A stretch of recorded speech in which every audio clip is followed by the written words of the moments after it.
Hey guys, it's Karen, and I am here for the third time to try to record this video. This project has been a little bit cursed.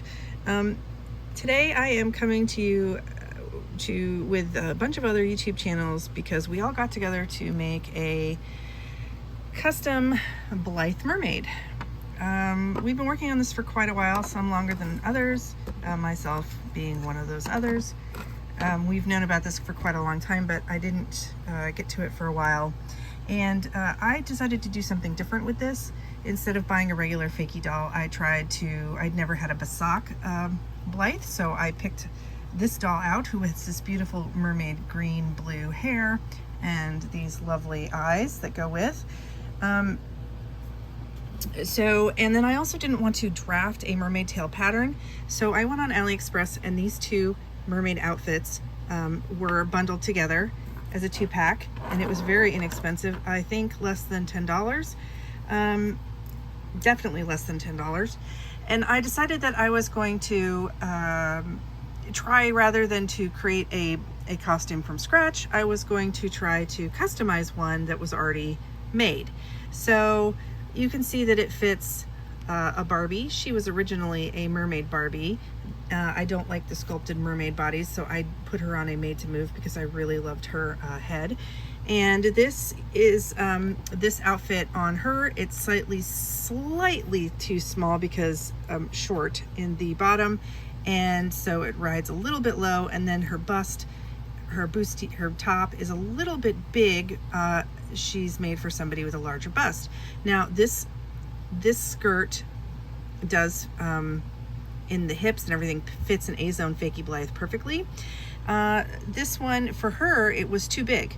It was both too long. It was long on the A-zone body as well, by about another inch, and it was too big and busty because she's very narrow hipped. So what I did was I turned it inside out, and I pinned to the back, and then I just sewed along those pins to make the back flatter and the sides less curvy, so it fit her better.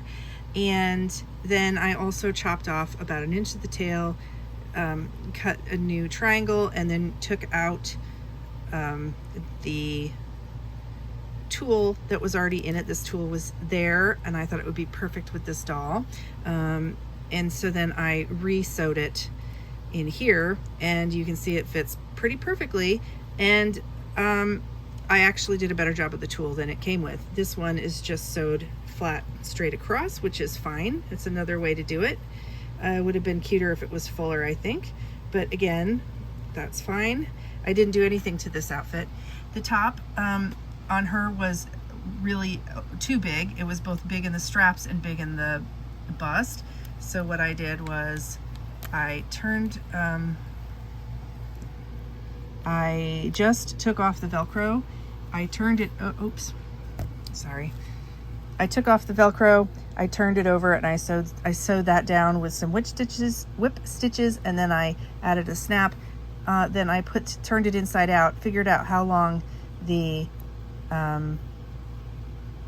straps needed to be because they were too large, and then I trimmed them and sewed them across. Then I want to show you this. Do you see those marks there? Yeah, that's my blood. And the reason that's my blood is another reason this doll is cursed. This is a Basak, and they are built a little bit differently in the eye mechanisms and in the faceplate. Very tight in there, very hard to get in and out. And you actually can't even take the eye chips out. You have to drill them out. I thought her eye chip color was perfect, so I wasn't about to do that. But I did manage to get her eye chip mechanism out, which I broke in 2 places, and I had to buy super glue to glue it together. And then I painted her eyes this color and sealed them with some clear nail polish, which you can't see because and I got her ready for sleep eyes, but I can't move her eyes. They're in there way too tight, and I got so upset because I re-broke the broken parts. I had to, but luckily because I didn't wait 24 hours for the super glue probably to cure all the way, and for some reason when I pushed them back together, the glue reattached itself. So anyway, to get it, the reason I cut myself is because I found out that there's like little holes on the sides where you put the posts of the iMac in, and they're really high.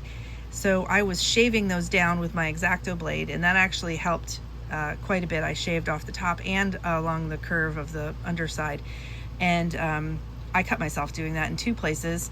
It's fine. They were just very narrow but very deep.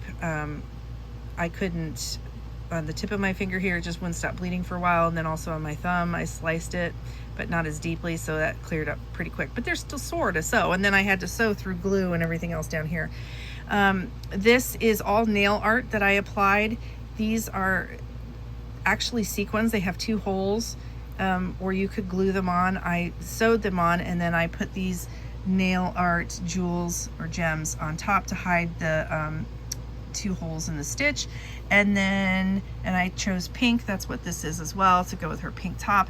And then these are nail art charms that and I use tacky glue for everything, that I tacky glued around on all sides. It came with this tool just like this one, in the same color as the tail, but it was completely jacked up. It was not, it was torn on the side, and it was totally uneven. So at first I tried to make it jagged. That didn't look good. It was just so badly done, and I didn't want to unpick it, so I just covered it up with these, which I had bought anyway. I think it would have been really cool to sew an entire dress out of these, like layer them up. I think it would be, but that's not happening anytime soon for me. But yeah, so you can find these under nail art, and some of the models, it's very beautiful. They would apply them with skin adhesive to the sides of their faces in the photos, and it looks very beautiful. Under Mermaid stuff, you can find that.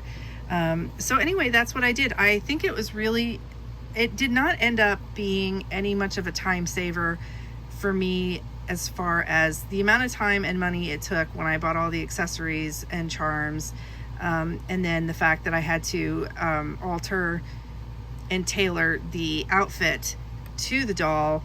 But if I was starting off with something that was more form-fitting, like this one, for example, it would have been a time saver. And if you don't know how to sew,